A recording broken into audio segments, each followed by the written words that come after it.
Teman-teman, selamat berjumpa lagi di belajar public speaking secara online ya. Yang materinya ini kita ambil langsung dari ebook public speaking yang saya tulis beberapa tahun yang lalu. Nah, di awal kita akan berbicara tentang pengertian public speaking. Pada setiap kelas baru dalam pelatihan public speaking yang saya ajarkan, saya sering bertanya pada para peserta, apa yang dimaksud dengan public speaking? Nah, beberapa jawaban yang saya dapatkan dari para peserta itu diantaranya, public speaking itu adalah MC, public speaking itu adalah moderator, kemudian public speaking itu adalah presenter, public speaking adalah ilmu bicara di depan umum, kemudian public speaking adalah penyiar radio, kemudian penyiar televisi, dan juga masih banyak yang lainnya, semisal reporter dan segala macamnya ya. Itu pengertian yang saya dapatkan dari para peserta pelatihan public speaking yang saya adakan.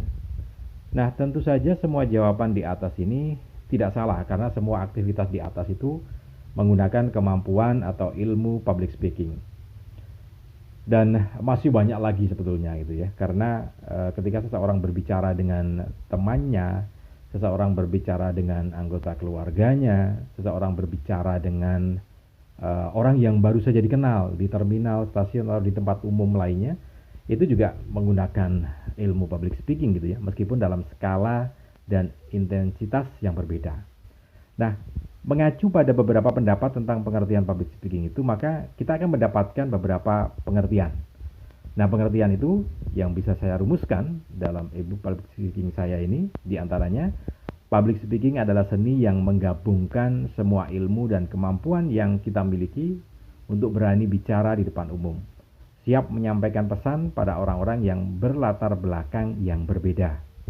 Kemudian, kita juga dapatkan pengertian bahwa public speaking adalah bicara yang efektif dan efisien. Nah, ini satu dasar pengertian dari public speaking gitu ya. Nah, sementara dari dua pengertian ini, kita akan lebih jauh lagi masuk diantaranya seni. Jadi, karena public speaking itu seni, maka di situ ada etika dan estetika gitu ya. Jadi etika itu berkaitan dengan sopan santun kita dalam berbicara, kemudian pemilihan kata yang tepat seperti apa, dan juga bagaimana penampilan kita, performance kita, pandangan mata kita. Nah, semua itu berkaitan dengan sopan santun. Pemilihan kata juga gitu ya. Nah, itu bagian dari etika dalam kita berbicara. Karena public speaking adalah seni, berbicara itu adalah sebuah seni gitu ya. Dan di dalam seni itu ada etika dan estetika. Sementara estetika itu adalah keindahan dalam kita berbicara. Pemilihan kata yang indah, kemudian penampilan kita, performance kita, perilaku kita, pergerakan kita ketika berbicara, itu juga harus menampakkan sebuah estetika. Nah, idealnya semacam itu. Nah, lanjut lagi teman-teman, dari pengertian di atas maka kita bisa mengambil sebuah pengertian dengan kalimat yang sederhana tapi bermakna luas. Jadi public speaking itu adalah ilmu atau seni berbicara di depan umum sehingga kita bisa bicara efektif dan efisien. Nah, efektif ini berarti pembicaraan yang kita lakukan itu mencapai sasaran yang tepat. Maksudnya adalah sasaran pembicaraan yang tepat adalah informasi yang kita sampaikan bisa dimengerti oleh orang yang kita ajak bicara atau audien gitu ya. Jadi kalau audien kita atau pasangan bicara kita punya persepsi yang sama tentang informasi yang kita sampaikan tadi, maka seni berbicara di depan umum kita itu sudah pada tahapan efektif gitu ya. Itu yang kalau dimaksud dengan efektif. Sedangkan efisien artinya tidak menghambur-hamburkan kata dan kalimat serta tidak membuang-buang waktu. Sehingga kita bisa mengartikan bahwa public speaking adalah proses komunikasi dalam waktu yang singkat tapi bisa dipahami oleh audien atau pasangan berbicara kita. Nah, bagaimana supaya kita punya kemampuan public speaking atau berbicara di depan umum dengan etika, estetika, efektif, dan efisien? Maka semuanya saya uraikan dalam ebook public speaking saya ini. Nah, kalau ada di antara Anda yang ingin memiliki ebook public speaking ini, cara mendapatkannya juga cukup murah, hanya Rp25.000 saja.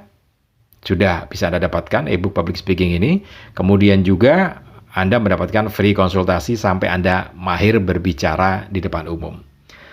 Nah, tentang public speaking bahwa kalau kita lihat dalam realitas yang ada, jadi ada public speaking kan ilmunya. Kalau kita ke orangnya, kita sebut dengan public speaker gitu ya.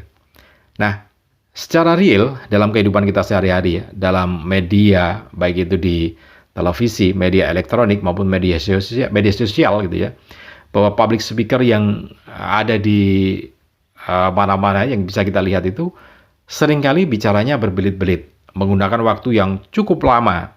Maka ia tidak berbicara efektif dan efisien.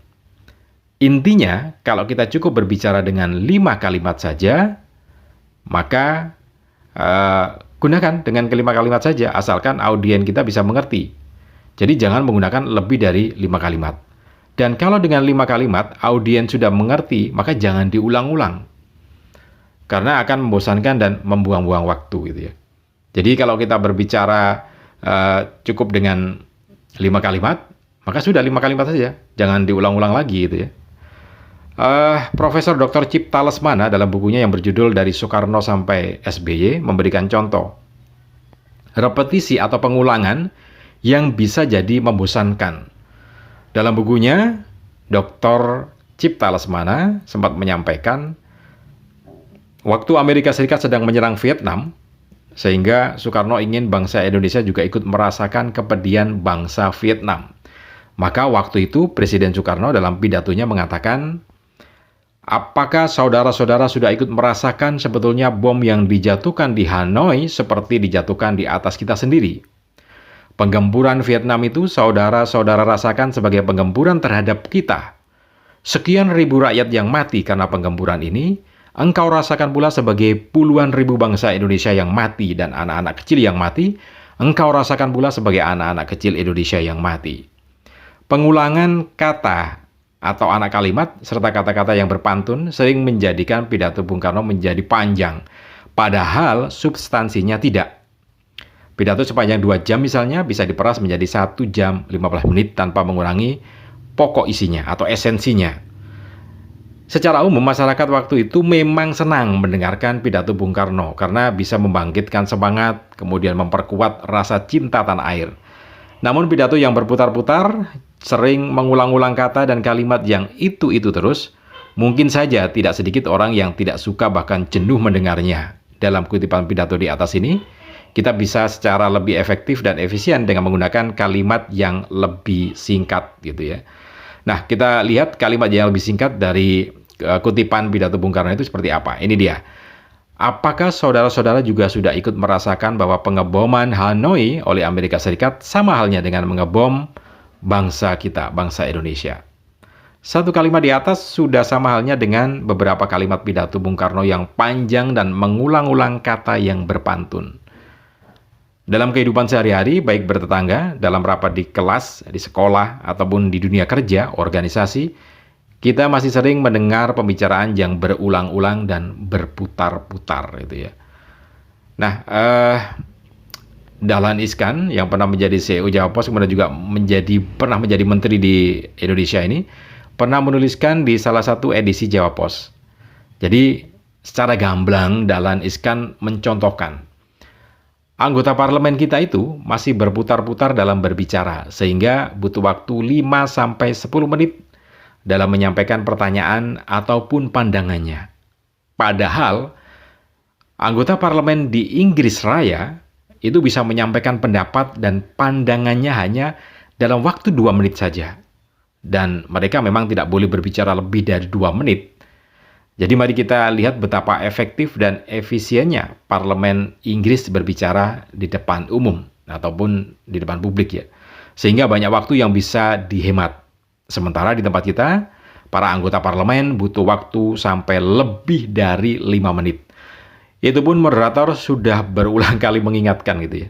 Jadi ini adalah contoh nyata pembicaraan yang tidak efektif dan efisien. Dan pembicaraan semacam ini tentu sangat membosankan. Dan Anda tentu tidak ingin jadi orang yang membosankan bagi teman bicara Anda.